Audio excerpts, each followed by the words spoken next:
We are live. What is up, everybody? Aaron the dog here. Happy Labor Day if you're watching me live or on Monday. Happy Dana White Contender Series, week number 2, regardless of when you're watching this, before, after, during, whatever you need. Aaron the dog here, and I'm back for another breakdown show here. Solo breakdown. You know, these are my favorite. I will do my best to mind my P's and Q's and ums for everybody out there. We're doing our best, though. Hope everybody's having a great day out there. Happy Labor Day if you're here in the States. Otherwise, happy Monday wherever you are or whenever you are. But without further ado, how about we go ahead and jump into the reason that we are here. We're here for the UFC Dana White Contender Series, week number 2, 2021. Did have a last-minute replacement, so once again, glad I do these on Monday. Tried to wait for odds to get out mostly, but Josh Quinlan is taking on Logan Urban, the last-minute replacement now, 5-1 against 5-0 in the main event. But overall, it's a very, very good card. I'm really excited about it. What up, Jay? Just real quick, you were a little bit off on that Darren Till pick, my man. All three of us, Aaron, the dog, Bunny, and Brian Pooh Bear Bell, we tried to tell you that third round Brunson, but if you followed us on that advice, definitely was a decent weekend for you.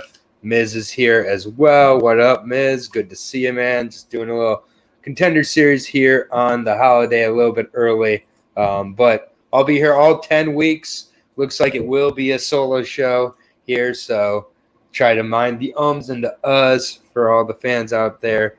But we got 5 fights this week. We looked like we were going to have 4 again. Last week went 2-2, hit an underdog, did decent. One of my reads was not exactly spot on there, but it happens. It's a tough game out there, and especially with the Contender Series, definitely dismissing the rumor or the myth that it's always just favorites in the Contender Series. I'm hearing that some places. That's definitely not true, especially this season. Really well-matched fights, and I think we've got at least 1 or 2 underdogs, and appreciate it, Miz. I mean, it's tough when you're alone to just have it be like silent also, but I'm trying my best. Don't script this out, and for the most part, turns out fine. We will begin, as I said, right there, but we will begin at 135. This could easily be the main event. It might be the fight with the most experience on it, or one of the most. Muin Gaffarov, apologize on the pronunciation, but also known as Tajik, taking on Chad and Helger. Chad and Helger out of Canada, 34 years, almost 35 years old now, at Champions Creed Martial Arts, taking on the Extreme Couture representative in Muin Gaffarov, 26 years old, out of Extreme Couture. As I said, this is a bantamweight fight. I will start out by breaking down Mr. Chad, and I kind of missed the timestamp, but I guesstimated there. So I will break down Chad and Helger, the Canadian, first here. 10-5 for the monster. Again, almost 35 years old, 34 and 9 months, out of Champions Creed Martial Arts. He is coming off of, I believe, 8 straight wins since joining Champions Creed Martial Arts. Interestingly enough, we look, and he started out his career 2-5. That's pretty rough. Got finished by submission in 3 of the fights. Did finish his other 2, but looked like he was, taking on a decent level of competition. A couple 4-1 guys early on, finished in all of those. Then he switched camps in 2016 to Champions Martial Arts. He's gone off since then. Finishes in 7 of 8 fights, 3 by submission, 3 by punches, by strikes, and then decision. His last time out beat and finished Brady Highstand in November of 2019. Brady was 4-0 at the time. Definitely a tough fight on short notice for Chad as well. So very impressive there. But to start out 2-5 and work your way back, win 8 straight fights, all the props to him. He really deserves to be here. Very interested to see how this fight goes, but definitely he's a dog in there. Corrected a lot of his grappling issues from early on in his career, as well as the cardio and just overall pacing issues he had that got in the way and started that 2-5 spread. He's faced a decent level of competition. He's faced some guys who have some wins over UFC opponents, and then obviously Brady Highstand. We saw how he did last time out against Ricky Turcio and in the on the Ultimate Fighter. I arguably think Brady beat Ricky, and I actually picked Ricky there. So that's a very impressive fight on short notice to finish Brady in the third round. Third round finishes in his last 2, which I really like to see against a higher level of competition as well. He has been off since November 2019, and Muinin Gaffarov, very experienced, 20 fights here, 17-3. Fantastic record for the 26-year-old out of Turkestan, I believe, now fighting, or Tajikistan, I apologize, now fighting out of Las Vegas with Extreme Couture. We know that's a great camp, coming off a win against an 11-3 Walter Zamora for UAE back in January of this year. Before that, fought a really hard-fought decision against John Lineker over in ONE FC. For one championship, he went 2-1, I believe. Or no, he went 1-1. I apologize, with one championship, beating Leandro Issa in a very good fight and getting a finish in the first round. This dude throws bombs. A lot of first-round finishes with the strikes. He also did have a previous streak also with ONE FC where he had a really good fight with Tony Tararu. Just back-and-forth war of attrition. Reese McLaren did out-grapple him, and then Kevin Belijan made it just a distance Muay Thai striking event, and Gaffarov at times gets a little bit loopy with his strikes, and he does stay on bouncing on his feet, but sometimes has a little bit trouble closing the distance. That's what happened with the Kevin Belijan fight. Since then, he has gone on to win 6 of 7, only loss coming to John Lineker in a very good fight. A lot of finishes by strikes here, good level of competition. I'm really excited about this fight. I think this is an extremely good and close fight.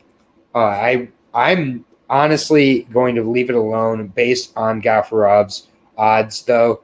I am going to pick Gaffarov ever so slightly here. I think this could be very well finished on either side, but I don't love the price here. Gaffarov at -300, where I do think he'll finish inside the distance. I would take the under 2.5 rounds, particularly if it's close to even money. Don't have the odds available on that yet. Chad Helger coming back at a +220 to +240, I'm finding. I wouldn't mind taking a shot at that also. The early adversity, he's really come back strong from it. Gotten with a proper camp, 8 straight wins. 34 years old. I'm a little concerned with that versus 26. Gaffarov's ability to push the pace and just the youth could really serve him here. But Ann Hellinger is going to be a dog in this one. This is close. I'd take the under 2.5. I think there's going to be a finish in this one, but I'm not sure if I really feel comfortable taking Gaffarov at a -300 clip. A little bit too steep for me, and frankly, this is a really good, well-matched fight. I'm rooting for both guys. I think both guys belong, but really cool story with Chad going 2-5 to start his career and working his way back into this fight. So should be a very interesting fight at 135 to kick off the night. The next fight will be at 125 flyweight division here. Former Ultimate Fighter Brazil contestant Bruno Correa taking on Carlos Vergara.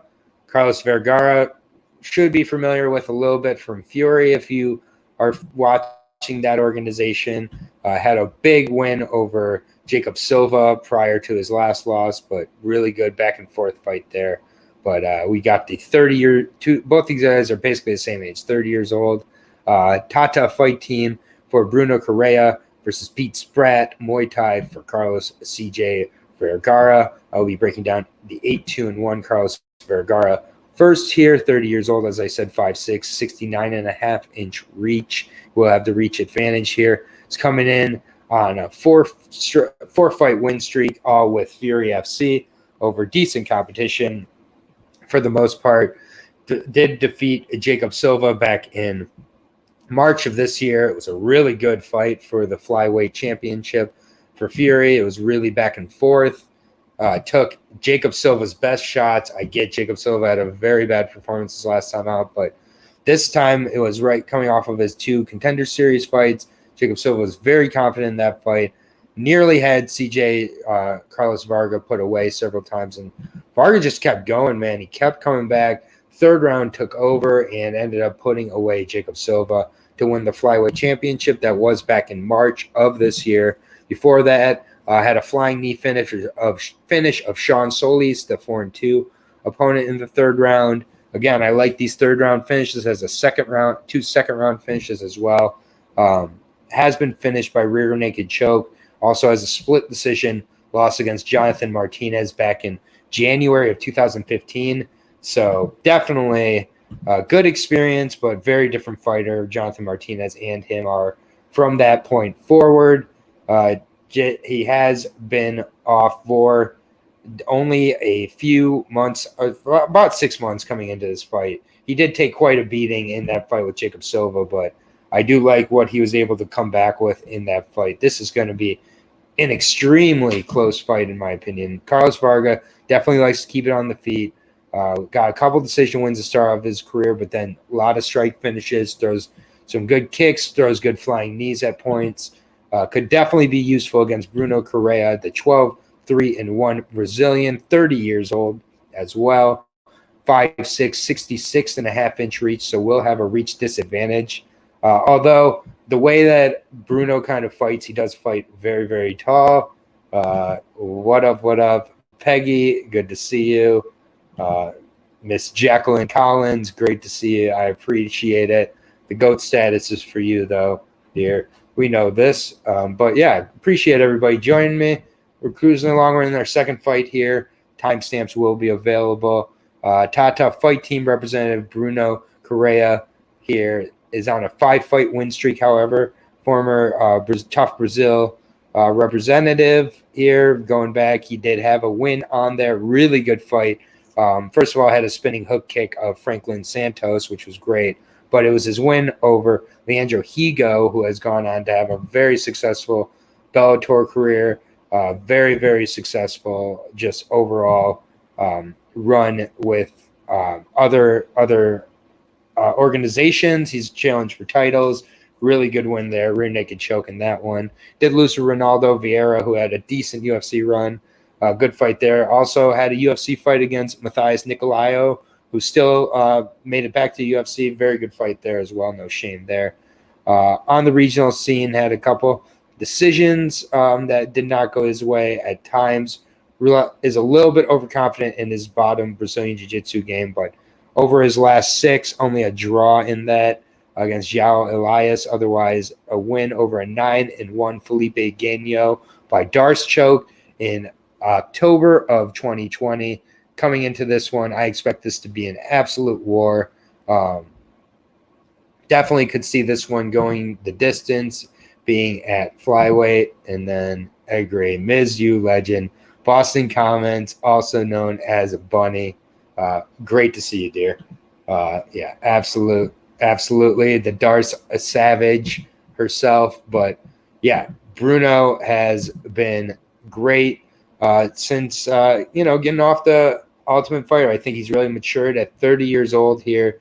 Both these guys are going to come into this fight, I think, at their peak. This is a really great fight. Very well matched up.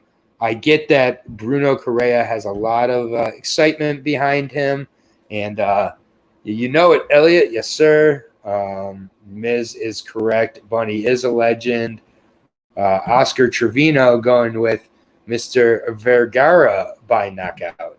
I think this is a really good fight. Vergara has a significant power advantage, in my opinion, in this fight. And I think that the price is right on CJ Vergara. And so I'm also going to go with CJ Vergara. He's been a little more active. I like that. I also feel at times that Bruno has a little bit of a propensity to leave the chin a little bit exposed. He can be wrestled, which I believe Vergara can be part of his game with the ground and pound. I don't hate the knockout call either. If I had to do the over-under, I did the over-under for all the fights last week. I would say the over 2.5 in this one, actually. So I would like CJ to maybe get a late finish or win based on control and power. I'm going with CJ Vergara, though. I was really impressed in his last go-about with Jacob Silva. I get Jacob Silva lost to an 11-12 opponent in his last performance. That was a very different Jacob Silva. I feel CJ Vergara significantly took a lot of the wind out of Jacob Silva's sails, and I take that pretty serious. Bruno Correa has had a very good level of competition as well. But, right on, Oscar. CJ's your cousin. Hey, well, let CJ know Aaron the dog has him, and if he ever wants to pop on for an interview or say hello or whatever, he's got an open invite, Oscar, but welcome. I'm not sure if I've seen you before here, but if I haven't, I'm forgetting. My apologies. But, yeah, I got the dog here. I think there's a couple dogs that are going to be coming in on this card regardless. And the BJJ definitely of Correa is very good. I agree. But yeah, I'm going with CJ Vergara. I definitely just think that the prices here, I feel this is much closer to a pick'em. I believe Bruno Correa has a little bit of a name recognition to him, a little bit of hype behind him going into this price here. No way should Correa be a minus 225 favorite. I think that's crazy. Plus 175 on CJ Vergara. Sounds like a very nice dog price. And Bunny knows, definitely have CJ on the show anytime. Bunny joins us, as you all should know, with Brian Pooh Bear Battle for the UFC, which is off this week besides the Contender Series. But give me my dog, CJ Vergara, plus 175 there on the underdog. I also like the over 2.5. Melissa, great to see you here. Love the mix of people coming in here. Peggy, Melissa, Elliot, Jacqueline, Bunny, you are all legends. Sorry if I'm missing anybody. Oscar, everybody, you guys are great. Oscar will be with him tomorrow. If you win, you'll get an interview. Right on, man. We'll work that out for sure. Appreciate it. But, I got CJ Vergara before knowing that CJ Vergara's cousin was here. But Bruno Correa is very legit, 12-3-1 as well, though jiu-jitsu. Also kind of that Machida karate style. Could be tricky for Carlos. But Carlos does have the reach advantage, and I like the rhythm and everything there. But all the best. We are going to move on to the next fight here. We're third fight in, moving right along with a 135 bantamweight bout between Simon Oliveira and Jose Aldai. And it is Aldai. I know it looks like all day. It is Aldai. And, sometimes people just have a fitting nickname. Jose Aldai, just that pure Mexican fighter through and through. This is a bantamweight fight between Simon Oliveira and Jose Aldai. Jose Aldai, 29 years old and 11 months. Will be turning 30 at the end of the week. So can he give himself a birthday present of a UFC contract? 5 were given out last week, mind you. But 5'7", 70-inch reach for Jose Aldai here, the Mexican fighter, El Pochito. I don't know what that means, unfortunately, but I like the nickname. It's very solid. Aldai all day. Same here. But Jose Aldai, El Pochito, 14-5-1 for the 29-year-old, 5'7", 70-inch reach, coming off a win with Combate Global over Marcus Lopez. Finished him inside of a minute. That was in May of this year. Very good looking finish there. Had prior to that in October of 2019 at Combate in Tucson, Arizona, took on Joby Sanchez. Very good back and forth scrap there with the former UFC competitor. It was really back and forth. Joby just edged that one out. Had two really good fights with Gustavo Lopez, winning a split decision in the first one in 2018 before being finished in the second fight. Had a split win over John Castaneda, another UFC competitor.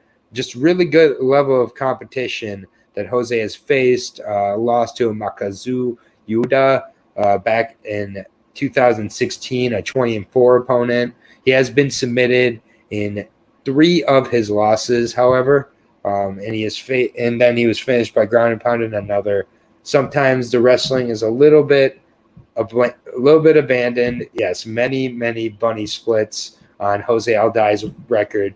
Jose Aldai will take one to give back 2, or take 2 to give back 1 at points, leading to a lot of splits. But also, it tells me he's facing a great level of competition. Getting a split win over John Castaneda was 16-3 at the time.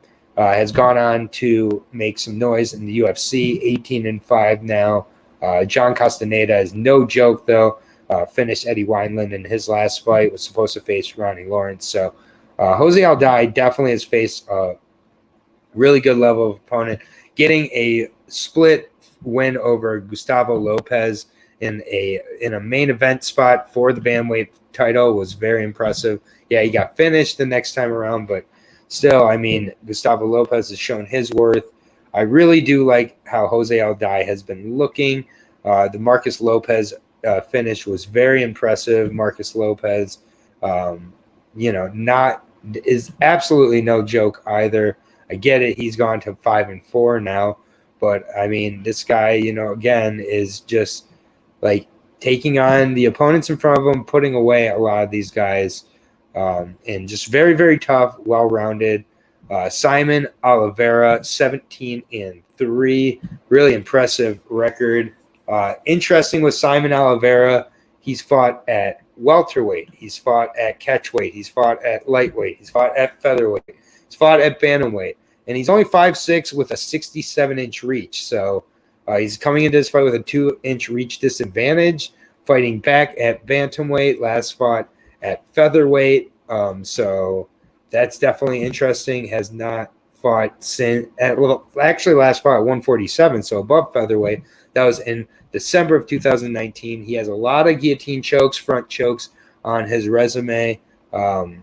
He's not faced the craziest level of competition, in my opinion. Haven't heard of a lot of these guys.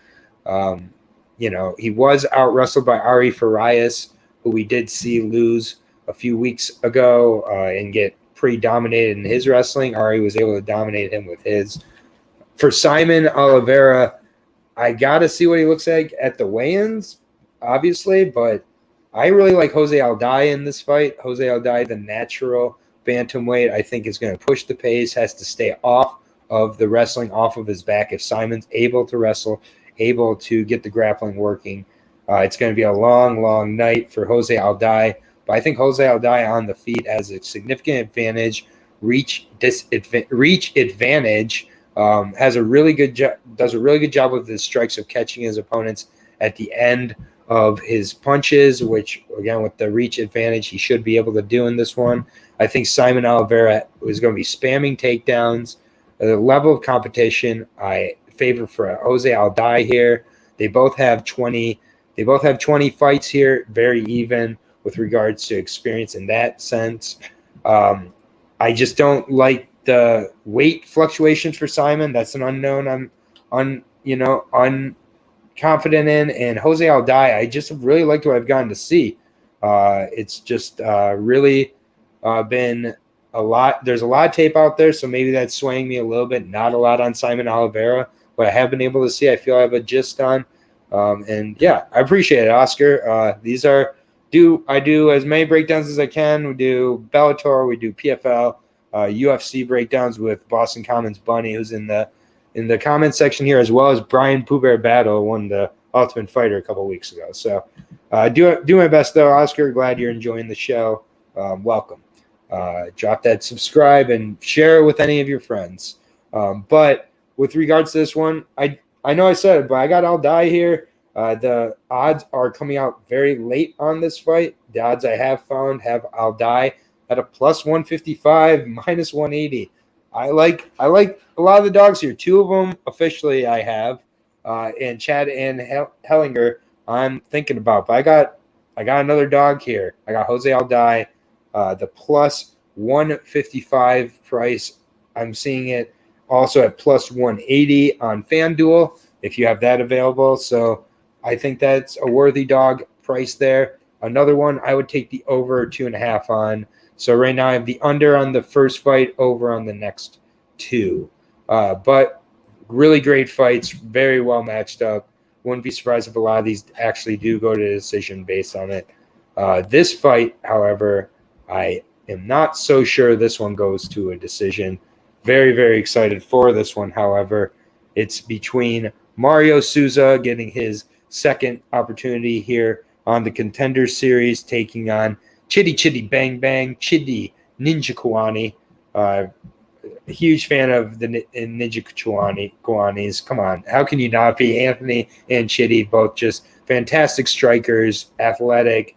They've been around the game for so long here. Super excited for this one. Really good fight taking place at middleweight, 185. The 24-year-old Mario Souza taking on the 32-year-old Chitty Chitty Bang Bang Chitty Ninja Kawani.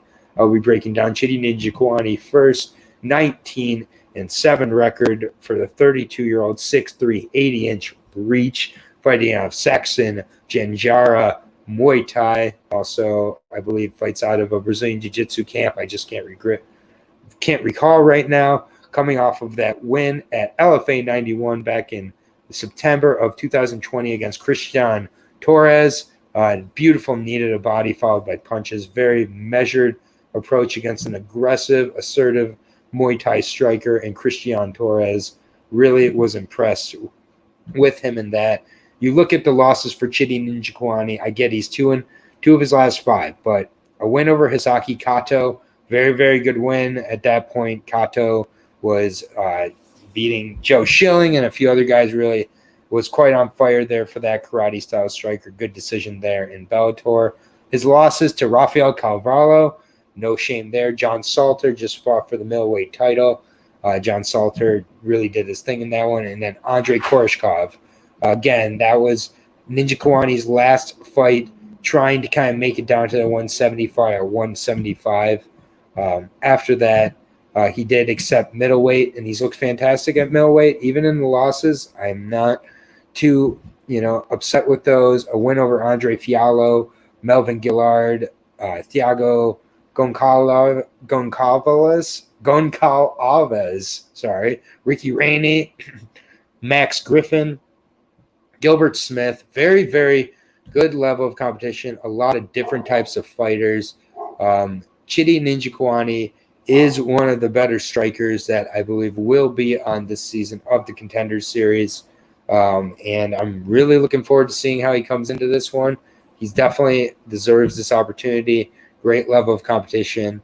Again, taking on Mario Souza, the undefeated fighter, 12-1, I apologize, fighter here, getting his second go-around in the Contender Series. Beat the Polish Marzius Siakovic in the Contender Series back in November of 2020. I'll be honest, he got 30-27, unanimous decision, 29-28 on the other two. It was a close fight. Mario was very active from the bottom. He was taken down on several occasions. And on the feet, it was very close. I think sometimes Mario was a little bit plotting and single strike focused. He does appear to have some good striking power. We look at the record. It's got a good variety of armbar, triangle, and punch finishes. So very well-rounded. Mostly in the first round, though, and early. In fact, all his finishes are in the first round except for one armbar and then his decision last time out. He does seem to slow down as the fight goes on. Ninja Kawani is not going to be wrestling him. I think Mario Souza may look to get to the grappling in this one. Ninja Kawani has very good takedown defense. He has the 1-inch reach advantage, so both these guys are very long, rangy strikers. I think this is going to be an absolute war, but I like Ninja Kawani, man. I like his striking, his experience, level of competition, his ability to pour it on in the later rounds. I feel the first round is where Mario Souza will be the most dangerous. I don't know how much he's improved from that last very tough fight against the Polish fighter he took on, but we'll have to see. But I just like the volume and I like the experience of Ninja Kawani here. I'm going to take Ninja Kawani. He is the ever so slight dog at even money, minus 120 for Mario Souza. It's another underdog I technically have right now with Ninja Kawani, though. I think this is going to be an extremely close, even fight at times, but I think Ninja Kawani is going to start to pull away in the second and third round. I want to see a lot of work to the body. The takedown defense is going to be key, and then I think the gas takes over, even though it's a 24-year-old versus the 32-year-old. I feel Mario Souza a little more of a finisher and relies on the finisher a tiny bit more. But, yeah, the BJJ could be the key. You're right. The BJJ could be the key. But I think Ninja Kawani has underrated defensive jiu-jitsu as well. And so should be a really good one, very good fight. But give me the plus even money underdog in Ninja Kawani at 185. Fantastic fight. Really looking forward to that one. Should be fantastic. Shout out to the LFA, one of my favorite organizations out there. If you're not watching the LFA, I don't know what you're doing. But we got the main event now. A little bit different now. Josh Quinlan taking on the short notice replacement in Logan Urban, 5-1 Logan Urban. I will be breaking down first here, 27 years old versus 28. But Logan Urban, the Hulk, took this fight on a few days' notice, so shout out to him. 5-1, 6 foot tall, fighting out of Revolution Fight and Fitness in Cleveland, Ohio. He is on a 4-fight win streak after losing by knockout to 0-1 Zach Davis. Got to dig in deep here. That was in August of 2018. Zach Davis is now 3-1, so 0-1. He did lose his debut at Alliance MMA. He's gone on to win 3 straight, including a 9-second finish in his last fight. So maybe Zach Davis, not too bad of a loss to have there. Beating Logan Urban by knockout, but we don't know. Logan Urban has 3 knockouts on his record and 2 rear naked chokes. Other than Zach Davis, hasn't faced a ton of notable opposition. 6-0 as an amateur as well. Mostly a finisher though. Does seem to be well rounded, but again, the level of competition not great. So not any tape that I could find available. One thing I did find is Logan Urban did just sign with Iridium Sports. That's great for his career. Congratulations to him on that. Josh Quinlan, I know much more about the Renegade here, 5-0 for the 28-year-old former college soccer player out of Milestone Martial Arts, 11 straight wins, including the amateur career. Came off a really interesting, good back-and-forth fight with Dallas Jennings that I did break down on my previous channel. I remember saying it was going to be a very good fight. Dallas Jennings, very big opponent, I believe. Big, just a big opponent in Dallas Jennings, big grappler. He ended up actually out-grappling and out-scrambling and getting a rear naked choke, his second rear naked choke of his career. Other 3 ones coming by KO. Has very good leg kicks, very, very aggressive with his striking. Josh Quinlan getting this opportunity so early, I think, is just telling of how excited the UFC is with what they've been able to see of him in the LFA. Hasn't been the craziest level of competition. Dallas Jennings probably the best at 3-1. 6-3 Joe Borishig did take the fight on short notice, and it was a little bit it didn't look that great to me. But Quinlan has looked very good, keeps a good pace, has 2 third-round finishes in his last 2, which we know I like to see. Finished all but one of his amateur bouts as well. He is a striker through and through. Very, very excited to see how he does. And has only been training martial arts since he was 19. So the dude's just kind of a natural. And I think he's bound to be a fan favorite here. It is really too bad that Josh's previous opponent did have to withdraw here, but Logan Urban maybe takes advantage of the short notice opportunity. I'm going to take the what I assume is the heaviest favorite, and he is minus 290. Josh Quinlan over the plus 235. Urban, I'm surprised it's that close, frankly. But yeah, Darian Weeks, I think, would have been a much more interesting fight for Quinlan. And I am a little bit concerned that Quinlan's getting to UFC a little too early at only 5-0. And after this finish, I believe it will be a finish. He'll get the contract. We saw 5 contracts last week. But that, just real quick, I will go in emphasis on the quick picks. Go through my quick picks here for this 5-fight UFC Contender card. I'm going to go Munin Gaffarov, not betting it. I am betting the I'm going to bet the under 2.5 rounds, taking on Chad and Helger. Then I'm taking Carlos Vergara over Bruno Correa as my first dog of the night. I like Carlos Vergara, and I like the over 2.5. I'm taking Jose Aldai over Simon Oliveira, and I'll take the under 2.5 if I had to guess on that one. But very close fight there for sure. Mario Souza versus Chidi Bang Bang, Chidi Ninja Kawani. Give me another dog in Ninja Kawani. A slight dog at even money. I like the striking for a decision, most likely, but possible finish. Over 2.5 if I had to pick. And then I've got Josh Quinlan over Logan Urban, the short notice replacement here in the main event. And I got it by finish. Josh Quinlan will get a contract if he gets a finish here, even against a Logan Urban. And I think a lot of people are going to like him. So that does it. I'm super, super pumped for this Contender Series card. Extremely close fights. We got dogs, and I believe at least 2 dogs coming in, if not more. So definitely bet wisely.